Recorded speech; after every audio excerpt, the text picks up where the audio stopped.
हरे कृष्णा, राधे राधे। आप सभी का स्वागत करती हूँ आपके अपने चैनल कृष्ण प्रिया में। मैया के इस समय नवरात्रे चल रहे हैं और ये 9 दिन मैया को मनाने के लिए बहुत खास होते हैं। तो आप सभी मैया की पूजा, सेवा, अर्चना, वंदना कर रहे होंगे, मैया के नाम के जयकारे लगाते होंगे, उनका कीर्तन करते होंगे।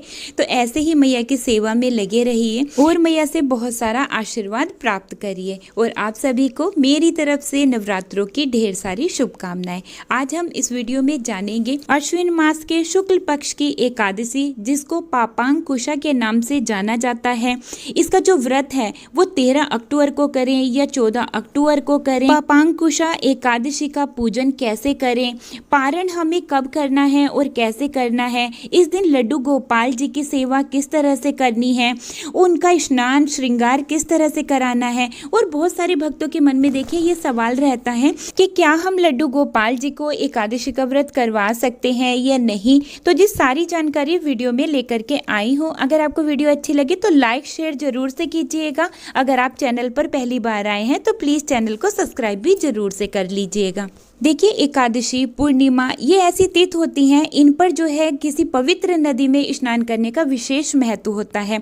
तो एकादशी के दिन अगर आपके घर के आसपास में कोई पवित्र नदी बहती है तो आप वहां पर जाकर स्नान कर सकते हैं। अगर कोई पवित्र नदी नहीं है तो स्नान के जल में थोड़ा सा गंगा जल मिला के या यमुना जल मिला के आप स्नान कर सकते हैं। उसके बाद में आप अपनी लल्ला को जगाएं। देखिए, पापांकुशा एकादशी का पूजन या कोई भी एकादशी का पूजन हमें सुबह जल्दी उठकर ही करना चाहिए। तो इस दिन आप अपने लड्डू गोपाल जी को भी और दिन से थोड़ा सा जल्दी जगाएंगे, उनको प्यार से जगाएं।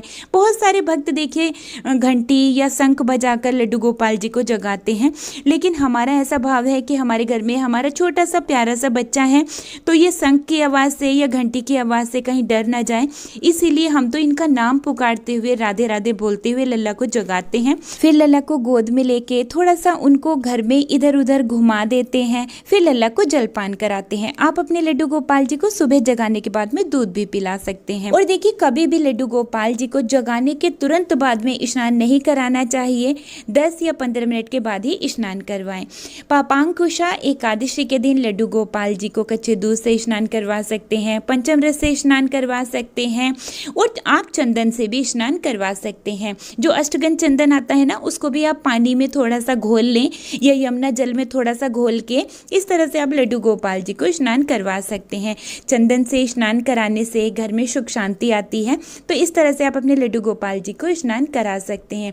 चंदन लगाने के बाद आप लल्ला को शुद्ध जल से स्नान जरूर से कराएं। शुद्ध जल में आप यमुना जल डालकर भी स्नान करा सकते हैं और आप गुलाब जल मिलाकर भी स्नान करवा सकते हैं और आप जल में थोड़ा सा इत्र मिलाकर भी स्नान करवा सकते हैं। देखिए, पापांकुशा एकादशी जैसे कि नाम से ही पता चलता है, पापों को नष्ट कर देने वाली एकादशी होती है, पापों से मुक्ति दिलाने वाली एकादशी मानी जाती है। तो देखिए, जो भी एकादशी होती है तो हम सभी को एकादशी का व्रत जरूर से करना चाहिए, लेकिन जो लोग साल की सभी एकादशियों के व्रत नहीं करते हैं तो उनको इस पापांकुशा एकादशी का व्रत जरूर से करना चाहिए। अच्छा, देखिए, जो लोग एकादशी का व्रत करते हैं या नहीं भी करते हैं तो उनको जो है इस दिन विधि पूर्वक भगवान विष्णु जी का पूजन जरूर से करना चाहिए। ये एकादशी मनुष्य को मनवांचित फल देने वाली है और स्वर्ग की प्राप्ति कराने वाली है। तो इस दिन आप जो है भगवान विष्णु का विधि पूर्वक पूजन जरूर से करें। देखिए, ये तो सभी जानते हैं कि एकादशी व्रत के जो नियम होते हैं वो दसवीं की रात्रि से ही शुरू हो जाते हैं, और इस बार जो दसवीं पड़ रही है तो ये बहुत ही बड़ी विशेष दशमी होती है। इसको हम विजयदशमी के नाम से जानते हैं। इस दिन विधि पूर्वक पूजन किया जाता है। तो आप जो है दिन में आप पूजन करें, फिर रात्रि के समय में आप जो है अन्न ग्रहण ना करें।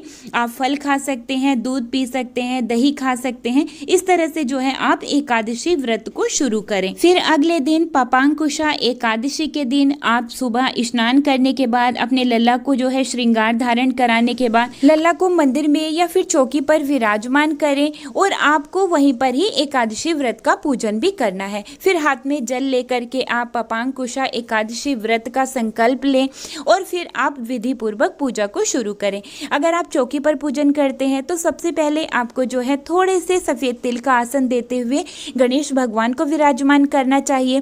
फिर आपको भगवान विष्णु को विराजमान करना चाहिए। अगर आपके यहाँ पर भगवान विष्णु का कोई फोटो या विग्रह नहीं है तो वहाँ पर आप लड्डू गोपाल जी को भी विराजमान कर सकते हैं और इस दिन आप शालिग्राम जी की भी पूजा कर सकते हैं। इस दिन आप अखंड ज्योति जला सकते हैं, दीप कलश की स्थापना कर सकते हैं, आप श्री कलश भी रख सकते हैं, ये भी बहुत शुभ माना जाता है। इस दिन भगवान को पीले रंग के पुष्प अर्पित करें, भोग अर्पित करें। भोग में आप मखाने की खीर बनाकर जो है प्रभु को अर्पित कर सकते हैं।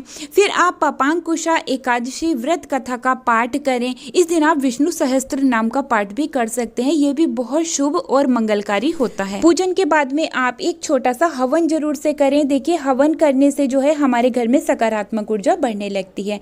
अब जान लेते हैं कि पापांकुशा एकादशी व्रत हमें कब रखना है। 13 अक्टूबर को व्रत करना है या फिर 14 अक्टूबर को हमें व्रत करना चाहिए। देखिए, हम जो एकादशी व्रत रखते हैं वो द्वादशी मिश्रित एकादशी व्रत रखते हैं। ये एकादशी बहुत ही शुभ मानी जाती है।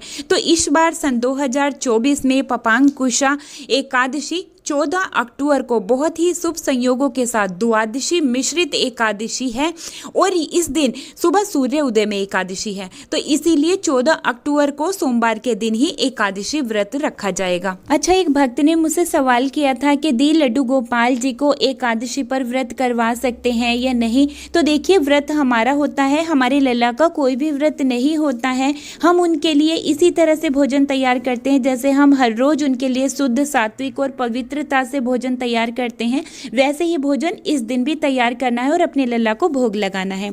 और हम किन चीज़ों का भोग अपने लड्डू गोपाल जी को पापांकुशा एकादशी पर लगा सकते हैं।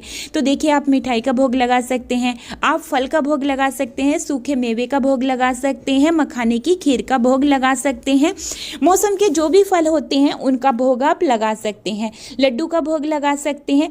लेकिन सभी में तुलसी पत्ता जरूर से रखा होना चाहिए और भोग बिल्कुल पवित्रता के साथ घर पर ही आप तैयार करें। और देखिए, एकादशी के दिन तुलसी जी को तोड़ा नहीं जाता है, तुलसी जी में जल भी नहीं दिया जाता है। तो आप पहले से ही तुलसी जी में जल दे दें और जो है तुलसी पत्ते को भी पहले से ही तोड़ करके रख लें, क्योंकि ठाकुर जी के भोग में तुलसी पत्ता जरूर से होना चाहिए। बिना तुलसी जी के हमारे ठाकुर जी भोग को ग्रहण नहीं करते हैं। अच्छा, पापांकुशा एकादशी व्रत का पारण कब और कैसे करना है। तो देखिए, 15 अक्टूबर को मंगलवार के दिन पापांकुशा एकादशी व्रत का पारण करना है। तो सबसे पहले आपको जो है लड्डू गोपाल जी को स्नान कराना है और उसी स्नान के जल जो कि हमारे ठाकुर जी का चरणामृत है उसी को पी करके हमें व्रत का पारण करना होता है। अच्छा, एकादशी व्रत का पारण करने से पहले हमें ब्राह्मण को भोजन कराना होता है, कुछ दान देना होता है।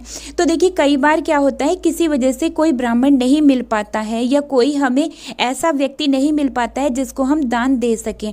तो आप जो है कुछ रुपए निकाल कर रख सकते हैं, जैसे 21, 51 अपनी सामर्थ्य के अनुसार रुपए निकाल कर रख सकते हैं। बाद में जब आप मंदिर जाएं या कोई व्यक्ति आपको ऐसा मिले जो कि ज़रूरतमंद है तो आप उनको दे सकते हैं।